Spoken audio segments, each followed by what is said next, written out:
نہ میں وہابی نہ میں بابی، میں ہوں مسلم علمی کتابی، نہ میں وہابی نہ میں بابی، میں ہوں مسلم علمی کتابی۔ تراب حیدر صاحب سوال کرتے ہیں، امام حسین پر رونے کو بدعت کیوں کہتے ہیں، جبکہ فضائل صحابہ کی حدیث 1154 میں امام حسین نے فرمایا جو ہم پر آنسو بہائے اللہ اس کو جنت میں داخل کر دے گا۔ اس روایت کی مجھے سند کا تو نہیں پتا، لیکن یہ روایت تو صحیح ہے کہ الموجم الکبیر طبرانی میں کہ ام سلمہ ہماری ماں کہتی ہیں کہ میں نے حسین علیہ السلام کی شہادت کے موقع پر جنوں کو نوحہ کرتے سنا ہے، اور یہ بہت بڑی دلیل ہے۔ اور ویسے وہ نوحہ کے الفاظ ہیں عربی میں، لیکن وہ اردو میں ترجمہ کرنے والوں نے اس کو لکھا ہے روتے ہوئے سنا ہے، تو روتے ہوئے صرف رونے کو نوحہ نہیں کہتے ہیں، یعنی انہوں نے تعریف کے ساتھ روئے ہیں، اور ہم نوحے کو بھی برا نہیں سمجھتے کہ اس میں شرکی الفاظ نہ ہو۔ نوحہ تو بخاری مسلم سے ثابت ہے، بخاری اور مسلم دونوں میں حدیث ہے کہ حضرت عمر کی میت رکھی ہوئی تھی، اور ابن عباس کہتے ہیں میرے پیچھے ایک شخص آ کے کھڑا ہوا، اس نے اپنی کونی میرے کندھے پہ رکھی اور اس نے حضرت عمر کی میت کو مخاطب کر کے کہا کہ اے عمر، اللہ آپ پر رحم فرمائے، آپ کی اسلام کے لیے اتنی خدمات تھیں، آپ روئے عرض پہ ایسے شخص تھے کہ میری خواہش تھی کہ میں آپ کے اعمال کے ساتھ اللہ کے حضور پیش ہوں، اور مجھے امید تھی کہ آپ اپنے دو ساتھیوں سے جا ملیں گے، کون؟ رسول اللہ اور ابو بکر صلی اللہ علیہ وآلہ وسلم رضی اللہ تعالیٰ عنہ، کیونکہ میں نے اللہ کے نبی علیہ السلام سے بارہا یہ سنا تھا، میں ابو بکر اور عمر نکلے، میں ابو بکر اور عمر داخل ہوئے، میں ابو بکر اور عمر فلاں جگہ گئے، اکثر رسول اللہ صلی اللہ علیہ وآلہ وسلم اپنے ساتھ آپ کا نام لیا کرتے تھے حضرت ابو بکر کے نام کے ساتھ، تو مجھے امید تھی کہ آپ اپنے ان دو ساتھیوں سے جا ملیں گے۔ تو وہ ابن عباس کہتے ہیں جب میں نے یوں مڑ کے دیکھا تو وہ سیدنا علی ابن ابی طالب تھے۔ اب یہ حضرت علی یعنی تعریفی کلمات میت پہ کہہ رہے ہیں، اور اسی کو نوحہ کہا جاتا ہے، تو بعد میں بھی اگر کوئی روتا ہے تو اس میں کوئی ایسا، حضور تو اپنی زندگی میں روئے ہیں، مسند احمد میں حدیث ہے کہ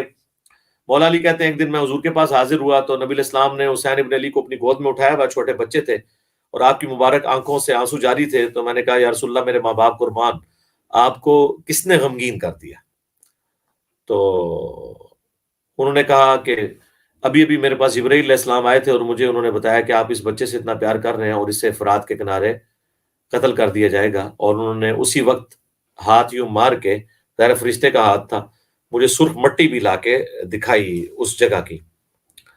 تو یہ حدیث مسند احمد میں آتا ہے کہ یہ سلسلہ حدیث سیاح میں بھی شیخ البانی نے لی ہے۔ یہ حدیث مولا علی جنگ صفین پہ جاتے ہوئے نینوا مقام پہ جب پہنچے تو وہاں پہ انہوں نے کہا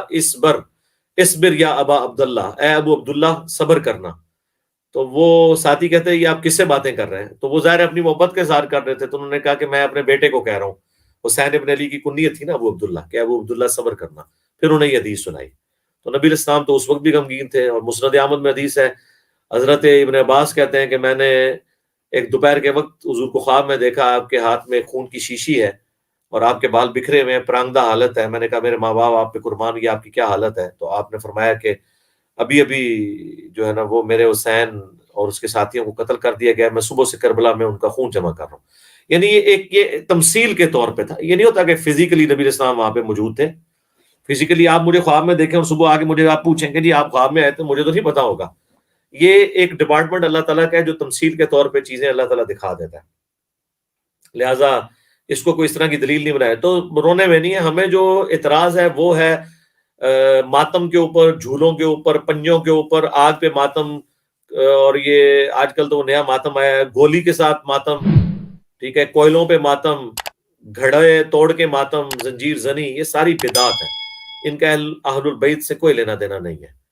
اور اہل تشیع کے پاس بھی کوئی مضبوط روایت موجود نہیں۔ اس لیے آپ دیکھ لیں ان کے جو بڑے مرجع ہیں ایران میں اور عراق کے اندر، اب ایران والے جو خامنائی صاحب ہیں مفتی اعظم ایران، وہ تو ماتم کو صحیح نہیں سمجھتے، اور جو عراق والے ہیں سستانی صاحب، انہوں نے بھی جتنی قیود اور ان کے ساتھ بتایا وہ بھی آلموسٹ کو صحیح نہیں سمجھتے، اور اس طرح کرنے سے ہونا کچھ بھی نہیں ہے۔ اصل چیز ہے کہ ان کی تعلیمات کو یاد کر کے اگر وہ آنسو بہاتا ہے تو ثواب کا کام ہے، اس کے بعد پھر وہ ان کی تعلیمات پہ عمل کریں۔ یہ نہیں کہ جس توحید کی خاطر انہوں نے جان دی ہے اسی توحید کی جان آپ نکال لیں، جنازہ نکالیں اپنے عقائد و نظریات کے اندر توحید کا۔ نیکسٹ